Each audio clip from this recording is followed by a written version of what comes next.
दो वजारतों का नाम आ रहा था, आईटी का और फिर हमें पता चला कि हज की जो वजारत है, वजारत मजहबी उमूर वाली, वो आपको देने की पेशकश हुई है। क्या ये पेशकश हुई है? पहले तो हाँ या ना में जवाब दीजिएगा। और अगर हुई है तो उस पर आपने क्या, अगर नहीं हुई है तो जाहिर है फिर तो अलग बात है, लेकिन अगर हुई है तो क्या आपने मना कर दिया कि हमें ये नहीं चाहिए दोनों वजारतें? Thank you.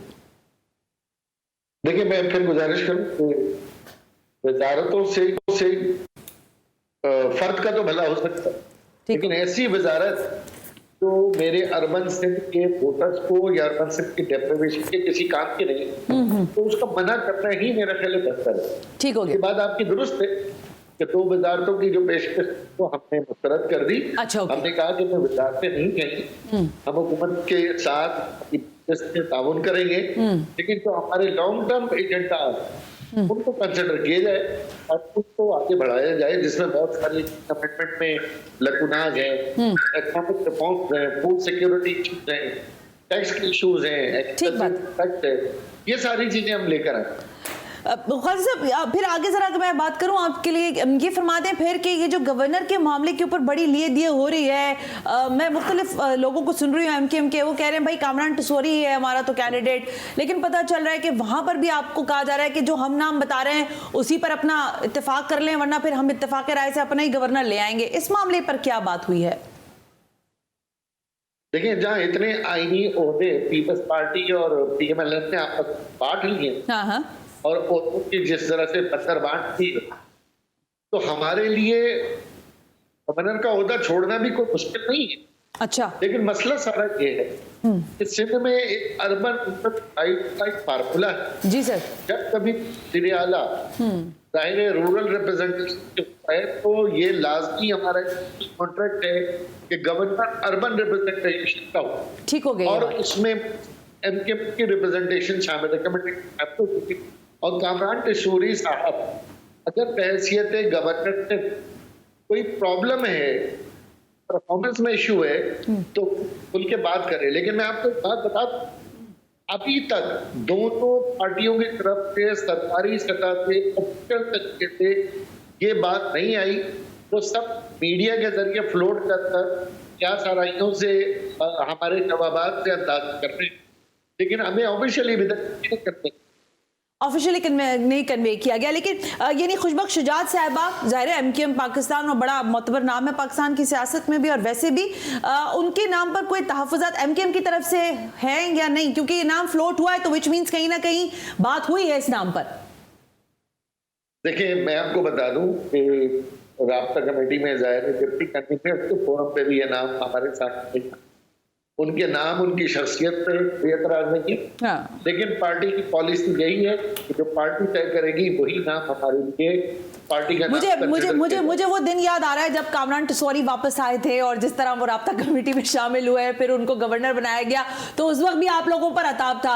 अब वो आ गए तो अब उनसे जान छुड़ाना भी आपके लिए मसला हो रहा है। खैर, बड़ी कंफ्यूजन है। ख्वाजा साहब और हसन साहब, ये फरमाएं कि ये जो 2/3 अक्सरियत के बगैर पाकिस्तान के आईन में तरमीम नहीं हो सकती, और आप, आई एम सॉरी मुझे कहने दीजिए, आप चले हैं आईनी तरमीम करवाने बगैर पाकिस्तान पीपल्स पार्टी के, जो बकौल वजीर आला सिंध के उन्होंने कहा कि ये जिस आईनी तरमीम की जरूरत महसूस कर रहे हैं ये पंजाब में होगी, सिंध में इसका कोई लेना देना नहीं है, और बगैर 2/3 अक्सरियत के आप ट्रक की बत्ती के पीछे आवाम को लगा रहे हैं कि आप आईनी तरमीम करवा लेंगे।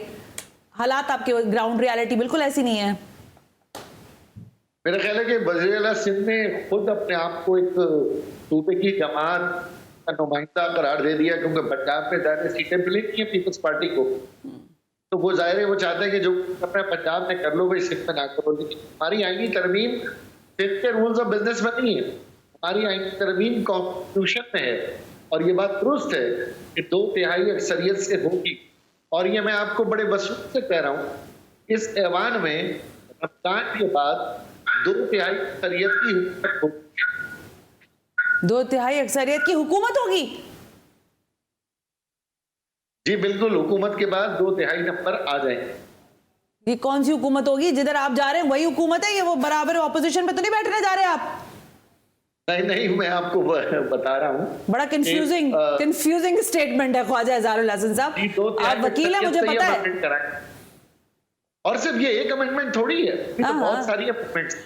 अच्छा चले, मैं आगे, क्योंकि शब्बर साहब भी यहाँ बैठे हैं, मुझे उनसे भी कुछ चीजों पर मालूमात लेनी है, लेकिन मुझे जरा ये तो बताएं कि ये एमकेएम राब्ता कमेटी के अंदर एक घुसपैठिया आप लोगों को मिला, मुस्तफा कमाल साहब को, जिसने ऑडियो लीक कर दी। वो घुसपैठिया कौन है, कुछ पता चल सका है, नाम वाम सामने आया उसका? देखिए, मेरा ख्याल है कि बड़ी कोई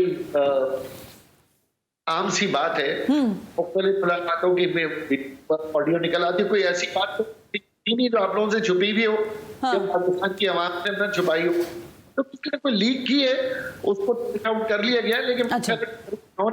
हमें उसकी कोई परवाह नहीं।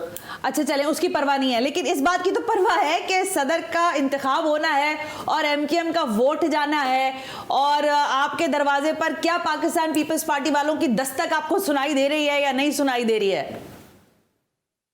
कल जब प्राइम मिनिस्टर साहब ओथ लेंगे, हाँ जी, तो हम देखते हैं, अगर उनको हमारे वोटों की जरूरत है तो वो हमसे मुतालबा करेंगे, और अगर उनको हमारे वोटों की जरूरत नहीं है तो हम भी जज़ाकल्लाह और सुभानअल्लाह कहेंगे। तो आपने वैसे बड़ा सही कंधा पकड़ा है, लेकिन अगर ये आप लोगों की जो पार्टनरशिप है, ताली मार मार के नून लीग वालों के पास जो आप जा रहे हैं कि पाकिस्तान पीपल्स पार्टी से काम निकलवाना है, आपका काम ताली मारी, फिर वो कह रहे हैं इनसे काम निकलवाना है तो आपको ताली मार देंगे, ये आपको लग रहा है कि ये सेटअप आप दोनों का चल पाएगा आगे, यानी मुस्लिम लीग नवाज और एमकेएम एक अच्छी जर्नी तय करेगी, या बीच में कहीं आपको लगता है कि कोई स्विंग आएगा? देखिए, मेरे पास 4 फोरम हैं, एक पार्लियामान है, हुकूमत है, सुप्रीम कोर्ट है, और या फिर अस्करी क़यादत है। अब जाहिर सी बात है, पार्लियामान में तो अगर आप उल्टा चलते तो ज्यादा सही था, अस्करी क़यादत और जुडिशरी और फिर पार्लियामान, आपको उल्टा चलना चाहिए। खैर चलें, कंटिन्यू। ठीक है, तरतीब आप कुछ भी कर लें। तो मैं चारों फोरम्स को एग्जॉस्ट कर रहा हूँ, और जाहिर है जहां मुझे जिसकी पाकिस्तान की अवाम ने अगर इन 2 खानदानों को ही मैंडेट दिया दोबारा, तो मुज़ाकरात इन्हीं से होंगे, और प्रेफरेबली पीएमएलएन अभी सूट कर